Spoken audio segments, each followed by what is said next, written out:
আজ 15ই আগস্ট 69তম স্বাধীনতা দিবস উপলক্ষে আমাদের যে র্যালি অনুষ্ঠান যাত্রা শুরু হয়েছিল, সেই র্যালি আমাদের গন্তব্যস্থলে এসে পৌঁছে গেছে। স্বেচ্ছায় স্ট্যান্ড থেকে যে যাত্রা হয়েছিল সেটা আগে পৌঁছেছে। আমাদের গোলাপগঞ্জ স্ট্যান্ড থেকে যে র্যালি যাত্রা শুরু হয়েছিল, সেই প্রভাব র্যালি যাত্রা আমাদের টার্গেট পয়েন্ট স্কুলে ছেলেমেয়েরা প্রবেশ করছে। এলাকাবাসীকে সমস্ত শ্রেণীর মানুষকে টার্গেট পয়েন্ট রেসিডেন্সিয়াল স্কুল পরিবারের পক্ষ থেকে সমস্ত শ্রেণীর মানুষকে এই শুভ স্বাধীনতা দিবসের প্রীতি ও শুভেচ্ছা জানায়।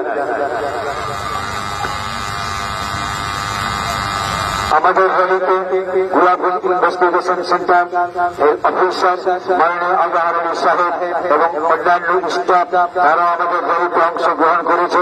টার্গেট পয়েন্ট স্কুল পরিবারের পক্ষ থেকে গোলাপগঞ্জ ইনভেস্টিগেশনের সমস্ত স্টাফকে, সমস্ত অফিসারকে জানাই টার্গেট পয়েন্ট রেসিডেন্সিয়াল স্কুলের পক্ষ থেকে একরাশ স্বাধীনতা দিবসের প্রীতি ও শুভেচ্ছা।